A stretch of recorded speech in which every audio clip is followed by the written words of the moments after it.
everyone, my name is chaoticwolph and welcome back to Hiveswap Friendsim Simulator. We are on to Volume 4 and 2 more new trolls are introduced as our serial befriender tries to befriend more trolls of right and wrong.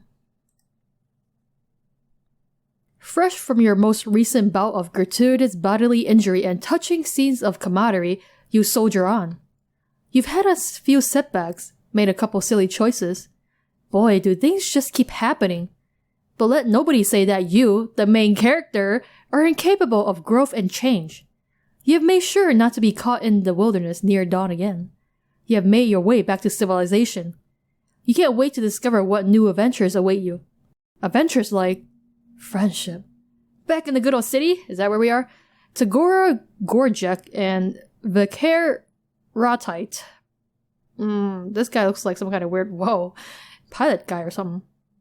He looks like a bartender. I'm gonna go with Tagora.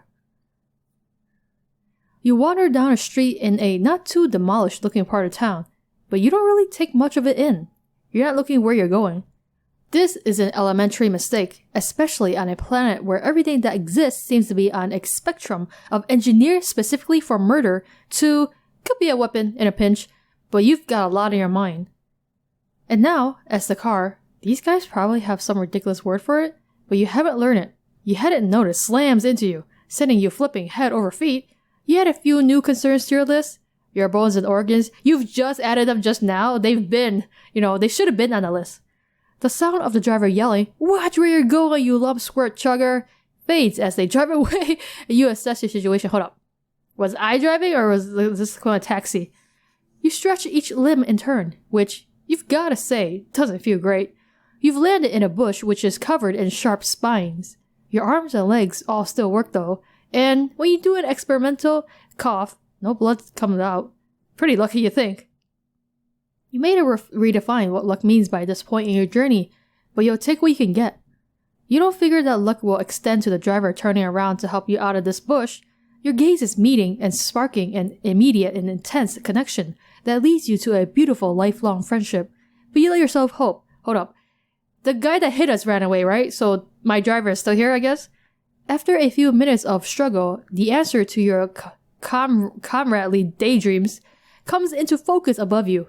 A figure outlined by the spiny leaves of your plant prison and the glow of the moons. The troll you see isn't the driver of the car, but you don't care. Your heart is beating wildly with your continual lucky streak. Okay, so who are they? What is this? What is this? Hello, you seem to have fallen victim to a collide and scamper with that scuttle buggy back there. What? Introductory fee? Hold on, I have money now? Have you contacted your personal legislator? Are you a lawyer, man? If not, I'd like to offer my services. Hold up, what? Why is he getting richer by the second? My name is Tagora Gorjek, but please call me Gorgor. Gorgor! I'm here for you, for a nominal fee, of course. What was this? Are you asking me to enter? Okay, how are they just getting more and more rich? That is their money, I'm assuming, right? He pulls a business card from a sleek teal vest and offers it to you with a precise flick of the wrist. His claw beds are perfect. You try again to sit up, buoyed by this offer for assistance. He's some type of doctor, maybe? Or lawyer? Probably a lawyer, if you ask me. It doesn't matter, really, because he said he was here for you. Those words go right ahead and burn themselves onto the softest chamber of your heart. You start telling him your plight thus far, reaching up through the brambles toward this beacon of hope. This guy seems trustworthy, and that's not just your lack of options talking, you swear. As you shift, the moonlight shines on you. He steps back briefly, dropping the card. The one eye that's not covered by a swoop of product-infused hair opens wide.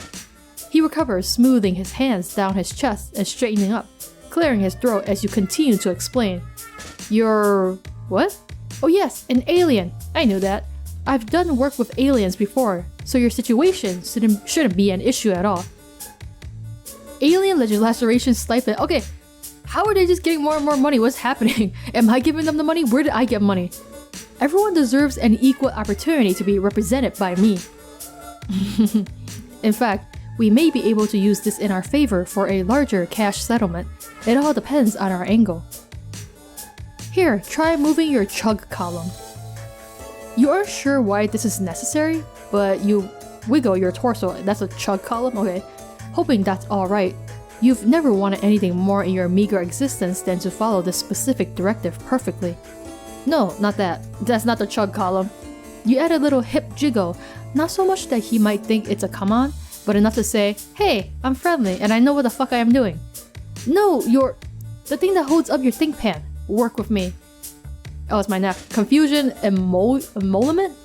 You continue what you hope is a part of a troll friendship ritual, shimmying various parts of your anatomy deeper into the bush until you get to your neck, and he claps his hands together. There we go. That one hurt, didn't it? Definitely a case of column snap, oh my god, which should get us a decently hefty restitution. Your neck feels fine, or it doesn't hurt any more than the rest of you, but you give him what you hope is a convincingly painful nod of agreement. Of course, you will need to front the initial laceration costs. We may also have to injure you further. Oh my god, that's fraud, man. We may also have to injure you further to ensure our case is convincing, but you've got to break a few cluck beast embryos to make a glovelet, as you well know. Okay, they're just taking more and more of my money. Yes, I think we may make a mutual beneficial team, if you're willing to do what it takes to bring about the justice you deserve. So what do you say? How would you like to help me help you? He's talking real fast, and you're not sure exactly what to think about your lack of funds or the idea of breaking any more bones, but that smile is sharp and shiny and pointed right at you. You want more of it. Okay, I don't even have money, so I don't know where he's getting all this money from. Pro bono work. Yeah, ask him if he does pro bono work. Hey Gorgor, you gonna help me with that case for free? You thank him profusely for his offer to help, and explain that while your situation hasn't exactly left you very rich, you'll pay him back in glorious friendship, the most infinite of resources. You lay it on thick. He seems like a guy who can appreciate a good deal when he sees one, and you can't imagine a better deal than this. Yeah, friendship is priceless, guys. You reach both arms up, waiting for him to scoop you up out of this pain plant like the gentle baby you are. Sorry, I don't do charity. Such a shame too. I was hoping working with an alien might make for a more interesting day than usual. You're not worth it. Gorgor, don't leave me. He turns on his heel and walks away, his high ponytail swishing behind him. Friendship is not a currency. How dare you? My character would disagree. Well, since Gorgor won't help us for free, I guess we have to tell him about the heaps of money I definitely don't have. You mentioned how incredibly loady you are and how core to your senses of values it is to pay well for good work. That's what we call good business. Now, get up out of that prickle frond and let's get you presentable. He watches you flail a few times before he sighs, unbuttons his sleeves, and rolls them up to his elbows. Each fold is crisp and even. It takes a while, but you are good at being patient. There is a 12% cost increase for instances of manual labor. It'll all be explained in your bill. It's itemized. I'm sure an alien of means such as yourself will be able to handle it. You take his hand and he pulls you up and out of the bush. It's kind of a rough job. He's not as strong as he looks, you guess. He glares at you like he is daring you to say shit about it, and you are a quick learner. He cuts you off mid-thank you. My office isn't far from here. We can go there to get things started. And by things, I absolutely mean get you clean, and sign a lot of vaguely worded yet stringently binding documents. At least it's not beat you up, right?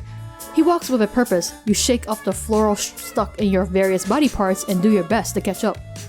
From the outside, his office basically just seems like his hive. You've learned a thing or two during this shitstorm of a cultural exchange, though. You've got to play it cool when a potential friend invites you home. You never know what cages or monsters or methods of evisceration they might have laying around, and you want to prepare a nice chill look on your face for whatever carnage you're about to be confronted by. Well, I certainly hope after befriending 6 trolls you've learned a thing or two. It doesn't work. Your face falls to a bewildered hell when you walk inside, because it's all chrome and glass and broad white halls in there. It's like he bought the fanciest looking crate and barrel display room he could find, down to the last useless minimalist accessory, and then never sat down in it. His Lucis, a ferret, is chilling on an enormous silver thing that's halfway between a throne and a play tower. Everything is clean and bright and at perfect right angles, and you don't see any weapons anywhere. It's fucking creepy. You ask him if he just moved in, because polite conversation seems like maybe the best thing you can do. In the absence of something specific to focus your fear on, you're just sort of a little afraid of everything. You're not paying me to learn my life story. Unless you like to. In that case, no. I've lived here most of my life. I'll go ahead and add that to your bill. What? What do you mean? Life story installment? What? Oh my god, that's my bill? Ugh, I don't have that money. You stare at one of the chairs. Should you sit in it? By all means, do not make yourself at home. Oh my god. I feel like you should have given me back money for that. Head straight to my abulation trap while I prepare our contract. You really want to connect with this guy, and you like how you just vibed there? Where you were thinking about sitting your bed-raggled ass in his fancy chair, and you could totally tell you were thinking it, but you don't want to be friends badly enough to walk straight into something that has the word trap right there in its name without at least pondering it for a second? You've become savvier during all this. Have I really though? No entrapment please, take a goddamn bath. No entrapment please, no trapping please guys. You tell him you would rather stay away from any and all traps if that's alright. You mentioned that you think that's the better move for both of you. Something tells you that this guy wants to know what's in it for him. Probably all the times he's said explicitly that. You do have that vibe going after all. He taps a claw on his chin and looks you up and down. He takes his time. You try not to blush, no matter how exacting his gaze is. You present a solid case. Your whole look is more than a bit repellent, but it may make the pitiable lost alien angle more emotionally effective if you still look like you just got run over. Oh, thanks a lot, dude. He's charging me for everything. Frown. It takes you a second to realize he didn't just say his physical emotive response instead of doing it with his face. He's giving you a direction. You stick your lower lip out and try to look as pathetic as possible. Yes, this is really working for me. It's awful, completely repugnant. Your general squalor should function as a simple manipulation tactic, no matter which direction I decide to spin it. The praise makes it hard to keep frowning, but you do your best to keep it up. You even hunch over a bit and shamble a few meager steps toward him. Great, yes! That's enough, no need to come any closer. I think this person might be a neat freak and a germaphobe. Okay then, we'll skip the hygiene and get straight to the best part, bureaucracy. Stay right there and don't get any of your crusty alien orifices near my decor. I'll go print out our contract and we can move on. Reimbursement for ink. Reimbursement? What? Are you charging me for the crap you're printing? Oh my god. You pretend you're a statue while he types things, then prints out the typed things, then staples the printed things. His fair Lucis stares at you with beady interest. You stare back, completely motionless. You wonder how often Gorgor has friends over. He brings the packet over to you and hands you a pen. Read this, or don't. Sign it either way. It's a standard legislator agreement tweaked a bit to accommodate your particular situation. Whoa, there's a lot of text. You know you agree to submit your testimony to be judged and will accept whatever subjugulation you receive. You recognize that any potential winnings are to be remitted to me for processing through a local account before your portion can be dispensed to you. In the event you're calling, I will act as executor of your accounts, blah blah, same old business. I'm sure it's the same where you're from. There are stars at each place you are to initial. Oh, that's what these things have been this whole time. I mean, I kind of guessed that, but it means everything he has been saying, I'm supposed to be signing it. Jesus. Shrunken text expense. Oh my god. That sure was a lot of stuff that you just got told real fast. You were trying to listen, really, but he winked at you early on in his monologue, and it was really distracting because you couldn't stop thinking about if you could incorporate a wink into a secret handshake, maybe. Anyway, regular legal jargon, yeah. Just like all the times you click to say you read the terms and conditions on any old harmless social media app, that stuff never ends up being relevant. You show off your exquisitely polished John Hancock as many times as it takes. Excellent, excellent. Everything's in order then. Are you ready to head out? Oh, like, now? Now? You're not ready? Do you look roughed up enough? Will your bones need to go through any more ordeals? What's a subjugulator? Does Tagora... No sweep like the one you're fucking in, as they say. Swear jar, yeah, give me back that money. Pardon the language, it's an idiom. It means it's time to fucking go. That's another swearing. Let's watch the fucking language. You follow him out about as apprehensively as you follow him in. As you retrace the path you took not too long ago, it occurs to you to wonder where this glorious feat of justice is going to take place. And like, if anyone is going to subpoena the asshole that hit you, do we even know who hit us? Is that even a thing here? You skip up to match Tagora's pace and ask. There's no real need for you to worry about that. It's for me to deal with. I saw the perpetrator, of course. If it seems prudent to pin the crime on when the time comes, I will have more than enough credible evidence to condemn them. Okay? Their blood cast should be sufficient, but if it seems worth it to call in their dented scuttlebuggy, I can certainly do that as well. Bonus for potential frame job, goodness gracious. Of course, that's not the only way we can spin this. It may not be necessary to involve them at all. What? You're gonna like sue someone without them being there? Don't bother worrying about that either. You definitely still worry about that, but you nod and keep walking like you're not bothered. You want to match his level of easy confidence. It's almost comforting to be around it, now that you've spent some time with him. It's simple. You're still basking in the ease of being told what to do. When the whole vibe flips over on its ass so fast, you feel it like ice down your back. You look at Tagora first. He stopped walking, and his posture somehow gets straighter. Even his cute little ponytail thing looks more alert. He's staring at the approach of another troll, a blue guy.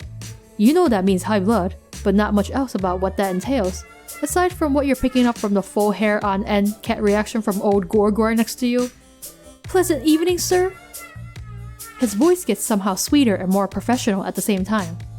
You recognize what he's feeling because you've felt it in yourself the whole time you've been on this godforsaken planet. A deep, all-consuming thirst for approval. He's gunning hard for business boy friendship. The high blood, however, is not. At first you think he might be chill because his smile gets huge, and hell if you don't love getting smiled upon.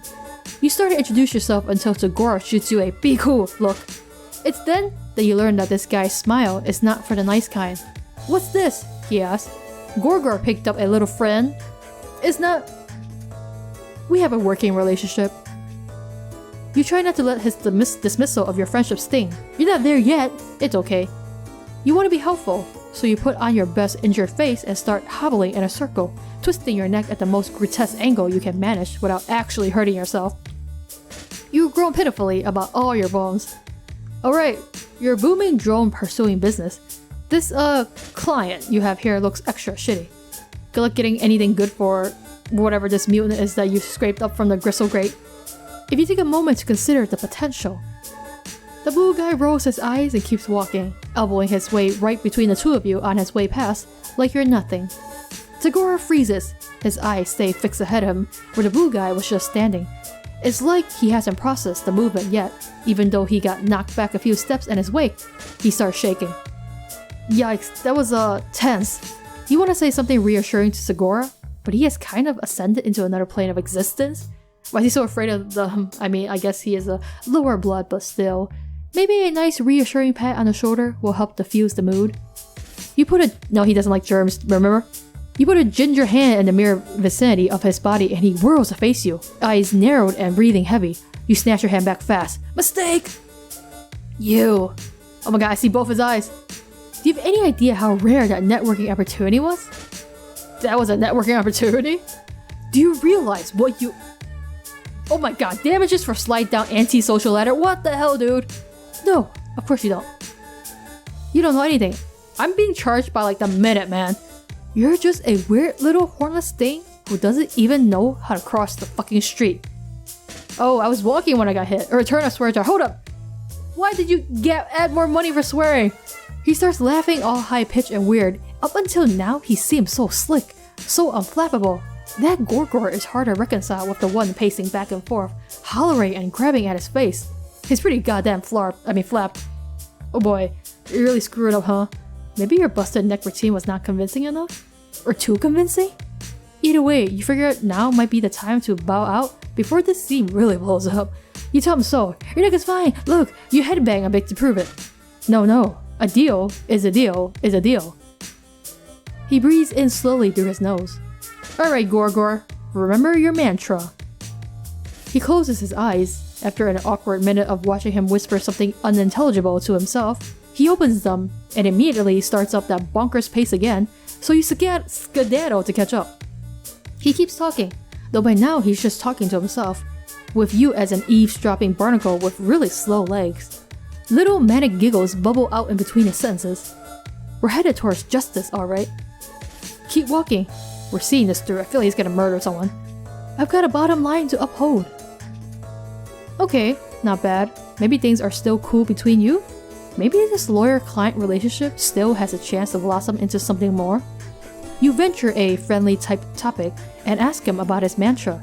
He stops walking and looks at you like you shat at his Lucis's grave. You don't just ask someone what their mantra is. Mantra request for forfeiture? Maybe not so cool. He shivers, spooked, and turns his stanky stare from you to the path you're on. After a moment, he smooths back all the hairs he shook out of place during his freakout, pivots, and turns down a side street. Anyway, as I was about to say, there are many ways to fulfill the terms of our contract. He's gonna kill me, isn't he? Or at least beat me to a bloody pulp. I was hoping this would lead to a more stimulating evening. I was prepared to get into it with you, for you. But it has become clear that this partnership is no longer worth the work. He's gonna murder me, guys. Especially now that I will have to consider the significant career setback I just experienced at your feckless hand. So instead of wasting any more of my time or yours, let's take a shortcut to the same end result, sparing us both the agony of enduring a long court battle in the proximity of one another. Here's your verdict. You're guilty. Guilty verdict immersement? Why am I getting charged so much? Guilty? Wait, wasn't it supposed to be the other guys on trial? You look around, panic rising in your chest. Oh, don't tell me. You don't know how the legal system works either. Unsurprising and uninteresting.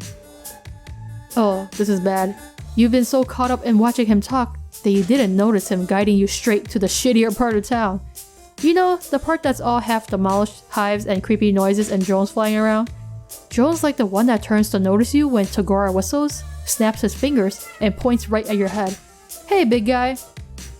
Over here. Oh my god, he's giving me to the drones.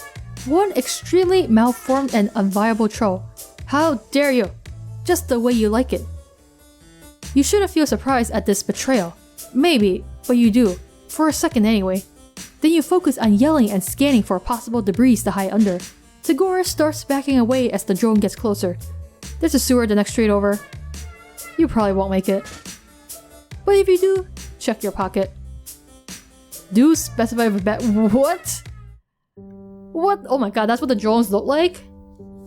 That asshole sold me out to the drones and sent me a bill for the legal fees. What an asshole, Gorgor! I can't believe you did that. My god, that was a long about way to getting a bad and Gorgor, such an asshole. I guess I'll take that bath then. You're more than a little concerned about the trap part of the instructions you just received, but hey, at least a trap you know about is better than one you don't. And with everything else you can see so freaky pristine, he has to be hiding some evil somewhere. You wonder if it's a dungeon. A dungeon could be cool. I mean, are they like our data? They have a dungeon. The ferret bounds down off its pedestal and jerks its head for you to follow it. You do, because it seems like a regular thing to do, and Tagora is busy on his computer. It leads you to a bathroom which is just as fancy and clean as everything else you've seen. The Lucis chitters at you for a second, squirms its big noodle body around, and leaves, shutting the door behind it. Now that's really a really polite Lucis. You wait a second until it's probably gone before you test the handle. It's unlocked. Huh. You wonder what the point or, motive might be for leading you to this room until you turn and see yourself in the mirror. That is some haggard looking stuff right there, so fair. You're flying by the seat of your pants, but you guess maybe you're supposed to take a bath? If not, and he gets pissed and unleashes the ferret on you, at least you'll meet your maker nice and clean. I mean, he'll probably just charge me for the bath. You half expect some indiscernible goo or blood or something to come out of the faucet in the weird lumpy tub, but thankfully it's just water. Once you're in, you take a look at the truly inordinate amount of bath products you have at your fingertips. There are 3 shelves of little bottles and soaps and unidentifiable ladder-some accessories by the tub alone. There's even more by the mirror. The labels are all gibberish, of course, but you sniff a few until you find something flowery and go to town. You take more time than you should in there, but you haven't experienced a moment of luxurious solitude in a bit. Full-time friendship searching can be difficult work. It's good to recharge. Once you're freshly scrubbed and dried, you slather yourself head to toe with some lotion you find in an iridescent vial. You hope he won't mind you using it. He wants you to be presentable, and this stuff is sparkly. You're starting to feel rejuvenated as hell, ready to knock this friendship stuff right out of the park. You leave your dirty, torn up old clothes on the floor, wrap yourself in one of the many satin bathrobes folded on a shelf, and head back out to find Tagora. He's standing in his foyer, waiting with the contract he typed up for you. When he sees you, his eyebrow ticks up. I see you went with the Rainbow Drinker Serum, full body application. The what? Rainbow Drinker Serum? Bold choice. I mean, it's an incredibly rare and expensive product, and I do expect to be remunerated, but I won't lie, it works. Oh my god, crushed fresh handmade troll cosmetics. Oh my god, so expensive. Yeah, sure, that stuff. You don't want to let on that you don't know what it is, since he seems impressed. Instead, you give his ego a little stroke and tell him you hadn't seen such a sumptuous array of self-care accoutrements in so long that you couldn't help yourself. Not everyone takes skincare as seriously as they should. I assume you were taking forever in there because you got lost, or didn't know how to use the abulation trap. I hadn't considered the possibility that you were just doing your regimen. Noted. Rebate for impeccable skincare, thanks? You hold your arms out to admire the well-hydrated sheen you have going on. This time, you're not really even bullshitting. It just does actually look pretty good. Tagora seems like he's struggling. He keeps opening his mouth to say something, then changing his mind. He's clutching the documents in his hands like a flotation device. He looks down at them, then back at you. I typically only use that particular product to highlight my cheek blades, but there's no real reason you shouldn't apply it more liberally, especially if cost isn't an issue. Oh, let me tell you, cost is very much an issue. I'm so broke right now. It's a little drastic for my personal style, but there is a certain unorthodox glamour to it. The next bit looks like it hurts him a bit to get out. Do you? Would you like to step outside to see the full effect? You bet your ass you would! You're curious about what he means by effect, and this seems like more fun than signing stuff. Is it because the sun's gonna do something? Like transform me or some crap? He places the documents down on his desk like they're made of glass, not paper. He looks up at his Lucis, who just sort of tilts its head to the side. You look away and give them privacy to do whatever eyeball communication is going on. After a bit, Tagora clears his throat and heads toward the door. You don't comment on the bluish flush in his cheeks. For all the shift in his demeanor, he still seems like he might kick you out on your ass if you try to get too feeling-y with him. You start to glow as soon as you step back out into his dark front yard. Not in a light bulb kind of way, but a subtle, ethereal luminescence. What is this stuff? It's vampire stuff. Now that is a look. I mean, there's still the unfortunate issue of your hornlessness and overall aberrance, and the fact that you're still wearing my abulation robe, okay? Abulation robe mental fee. But it's cutting edge, I'll give you that. You look almost like a real one. A real what? You don't know what that means, but you want to roll around eternally in the praise part? You ask if the look will help your case. Alright, your case, of course. He bites his lips and looks back through the window at the papers sitting on the desk where you left them. You hope he still wants to represent you, or at least that he want to hang out even if he wasn't going to. Maybe they're like so ready to be friends with me, they're like, I'll do your case for free. You don't get a chance to prod though, because right then someone rounds the corner on the sidewalk in front of his hive. This is the blue blood guy again. Tagora's face immediately shudders into its usual simpering mask. There's an edge of panic around his eye though. Huh. Well, Gorjek, what have we here?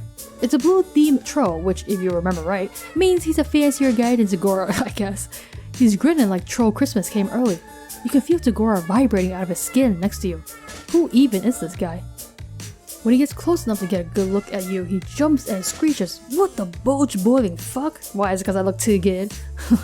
Tagora is frozen, the corner of his mouth pulled back to show his teeth. The new guy is ignoring him in favor of noticing that you're dressed in Tagora's monogrammed leisure wear. If his look of fascinated horror is anything to go by, you don't really know what it makes you do, or you don't really know what makes you do it. You should wait for Tagora to get himself together and do the talking, but you're riding the high of him almost seeming like he was enjoying your company. Plus, nothing boasts his confidence like looking like a beautiful spooky angel. You mean vampire, but sure.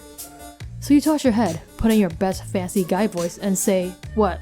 Never seen a real one before? What the heck's a real one?" Must be a real vampire, right? You're placing all your chips on this guy, knowing something you don't, but when his eyes get huge and he starts stumbling over himself to back away down the sidewalk, you know it's paid off. Tagora blinks, then jumps right in, picking up directly where you left off. Surely someone as well informed as yourself knows a rainbow drinker when he sees one. That's a vampire, so I guess they haven't seen real vampires before. The blue guy doesn't respond with anything more coherent than a string of yelps as he hightails it back the way he came. When he's gone, you return to Tagora and ask him super casually what a rainbow drinker is. He stares at you in stunned silence.